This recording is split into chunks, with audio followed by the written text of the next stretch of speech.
Penelope Hargreaves.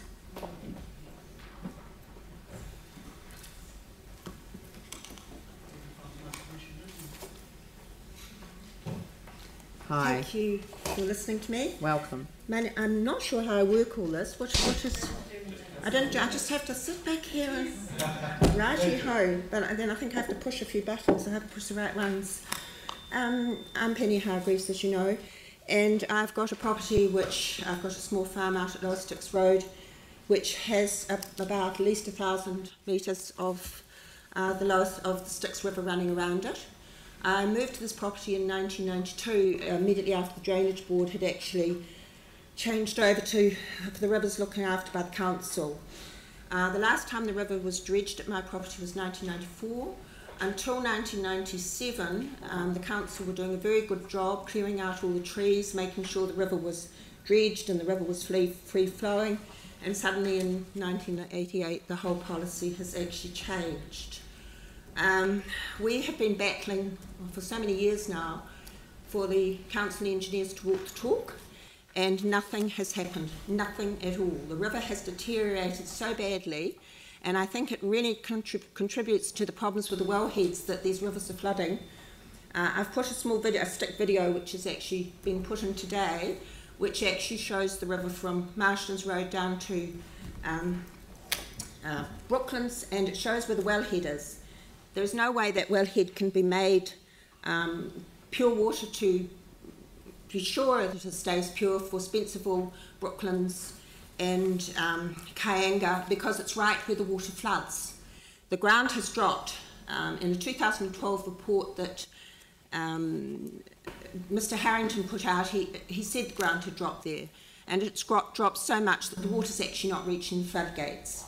Now, the council are completely dependent on correct information being presented to them by the council experts, and I recently talked on the radio when they were abusing the council and the mayor for these problems with chlorination. You can only act on what the experts' information is given to you, and at the moment we are actually looking at a situation where the engineers have to be transparent and they have to be accountable for their actions, because that's not what we're looking at in the Styx location. I've put together a photographic thing just to try and explain to you what the situation is out in the Styx catchment, which is actually a disaster waiting to happen. And the disaster waiting to happen is the contribution of the Waimakariri, which is known as the most dangerous river in New Zealand and has flooded Christchurch many times. If you look at, sorry, I'm going the wrong way. Which way do we go backwards? No, wrong way. If you look at number 1, you will actually see that that is the floodgates. Now, the floodgates are at the bottom of the Styx in Brooklands, and they're really important because they, well, the importance of them is that they actually act as a plug in the Styx River, because when the Waimakariri or the tide is high, the gates close by the weights. And so therefore, normally they close for 2 hours each side of high tide, total of 6 hours a day. But when the Waimak is high or the tides are high, they close for 3 hours each side of high tide. And if the Waimakariri is in flood, they can be closed literally most of the day. So if you have a flood in Christchurch and you've got all the water coming down the Styx, where does the water go? It cannot exit. So all it does is back up. And we've got such a huge increase in water being put in from subdivisions into the Styx, it's actually flooding when we don't even have any rain, and it's flooding right up as far as Marston's Road, which the other people have actually explained to you. Marina Wireless, I think she showed you some photographs of that, so I won't go into that any further. The next picture I've actually put up here is from McPherson's map. This is an ECAM map that was given to me. It shows the purple lining is the double stop banking of the Waimakariri for 100 kilometres. Now, that was put up because of the Waimakariri flooding through Christchurch. If you look at the cross I've marked up there, that's the stop banks, that's the floodgates, that's the location of the floodgates. So the river comes down to that and then turns to the right on the other side of the stop banks. Then you suddenly see we've got the Brooklands Lagoon, which goes down to the right. The Brooklands Lagoon does not have any stop banks at all, and immediately to the right of that is the Waimakariri mouth. So when you actually have a very high tide, of which we're getting continual tides, 2.7 tides, we've got 3 predicted, well, 3 times they're going to happen, June, July, August. The river cannot exit the mouth when the tide is 2.7, and it has nowhere to go except down the Brooklands Lagoon. Recently, it flooded. The photographs I can. It's actually very interesting looking at that. The next one. Do I push the right button? And this is this was taken off an ECAN map, and it actually shows the Brooklands Lagoon. I couldn't raise it up to be bigger, but it actually shows the Brooklands Lagoon was an estuary here. Here, you can see it's an estuary. There's curving around there, curving around there, curves around there still. Then in 1840, the engineers persuaded it to go straight, because they straightened all of these areas here where the Waimak sort of wandered all over the place, including through Kaiapoi, flooding through Kaiapoi, flooding through Christchurch. And it then went straight, and this became a lagoon. This is an I think this is a 1987 map, is the last one they did.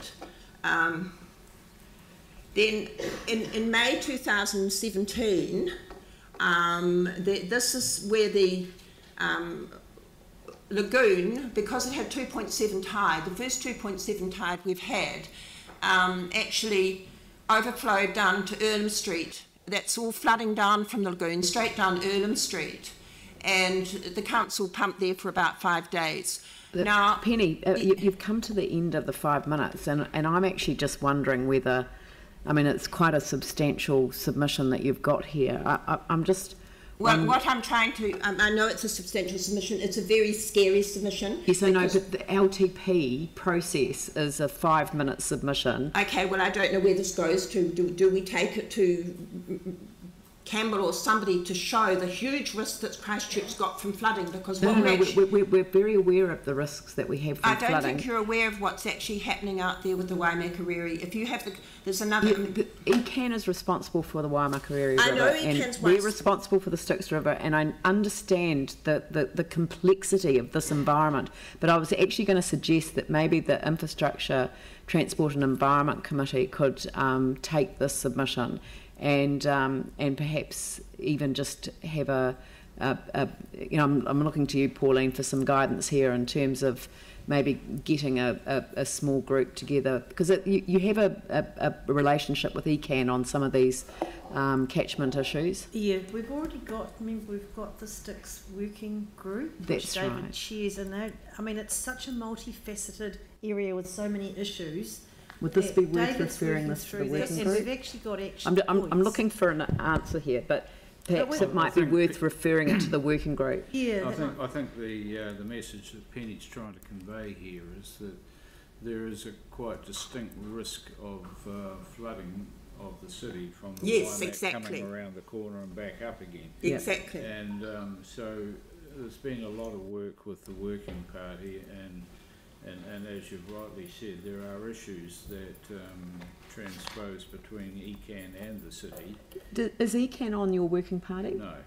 Well, would it be worthwhile having getting a group? I'm just trying to find a resolution here, because the LTP hearings process isn't going to come to a conclusion. So no, I'd rather... I think the message, and we've heard it loud and clear from a number of other submitters, is that the land drainage recovery budget for the city is really inadequate. We have huge problems in the Styx, but they are compounded by issues that ECAN have control over as well. So there is a need perhaps for us to recognise our issues with the Styx in a better fashion, and for a joint consideration of issues where the Waimakariri is concerned, particularly with exposure to flooding in the Spencer Park camping ground and potentially a lot further inland as well. So. Look,